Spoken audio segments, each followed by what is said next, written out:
faire un petit point sur ce qui se passe au niveau du gouvernement actuellement, au niveau de Macron, puis aussi sur nos propositions.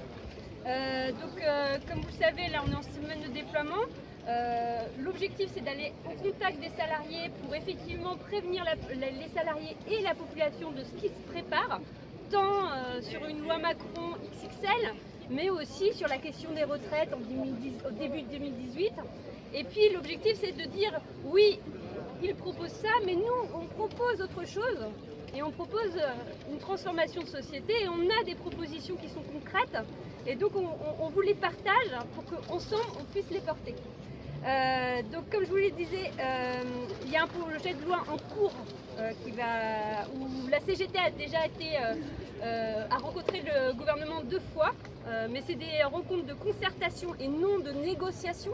Donc à aucun moment on ne peut faire valoir ce qu'on porte, c'est bien la démonstration qu'il va falloir ancrer cette démarche avec les salariés dans les entreprises pour que les salariés se mobilisent. Et sans la mobilisation des salariés, on ne pourra rien faire.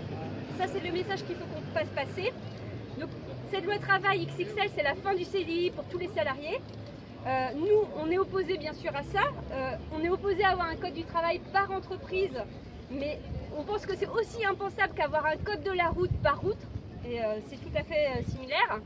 On considère qu'il y a des études économiques qui ne sont pas faites par la CGT qui font la démonstration que le Code du travail n'est pas un frein à l'emploi, notamment à travers l'INSEE, l'OCDE et même le FMI, puisque le FMI alerte sur la hausse de risque de pauvreté en Allemagne qui est liée notamment à toutes les politiques d'austérité qu'ils mènent depuis les années 2000. Donc c'est la démonstration que nous devons pas aller sur cette voie tracée par l'Allemagne. Alors, le projet Macron, c'est aussi une nouvelle réforme des retraites, parce qu'on n'en parle pas beaucoup.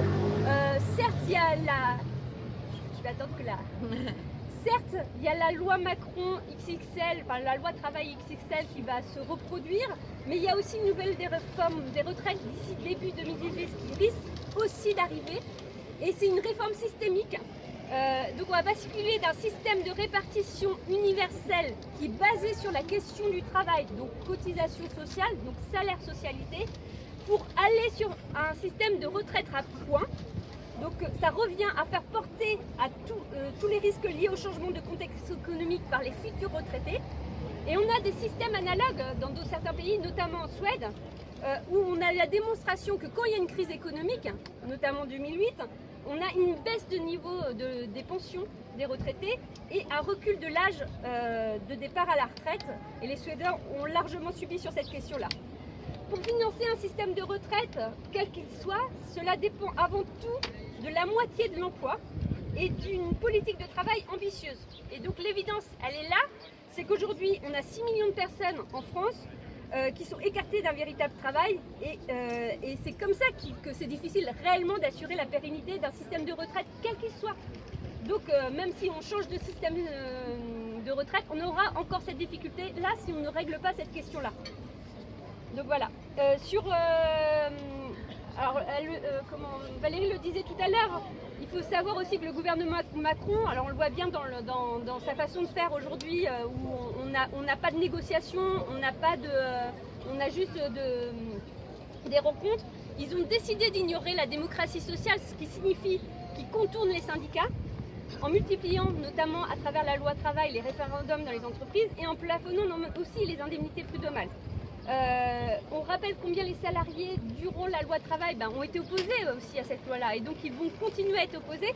Donc on a besoin de travailler ces questions-là. On considère que le gouvernement Macron occulte les réformes efficaces à entreprendre car il ne s'attaque pas aux causes réelles de la crise qui est d'une autre nature que ce qu'il souhaite avouer puisque ce sont les vrais besoins humains qui sont ignorés, le travail qui est malade, les citoyens qui se sentent dépossédés de leur citoyenneté à l'entreprise, mais aussi de leur citoyenneté politique.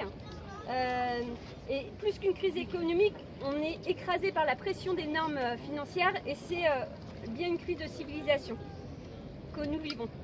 Alors à cela, je vous mets un petit paysage qui est pas très sympathique, mais à cela, la CGT elle a des propositions. Donc son objectif final à la CGT, c'est de proposer bien sûr de transformer en profondeur la société pour un développement humain durable. Mais à cela, on a quelques points bien sûr qu'on propose aujourd'hui, notamment dans les rendez-vous de concertation avec le gouvernement, c'est de rétablir la hiérarchie des normes, inscrire le principe de faveur dans la Constitution, l'ouverture d'une négociation pour lutter contre le mal-travail afin que chacun puisse agir sur son travail, sur son sens, son contenu et sa finalité sur la société. On demande à ce que soient augmentés les salaires et puis les pensions, bien sûr, avec toujours cet objectif d'avoir un SMIC à 1 800 € brut.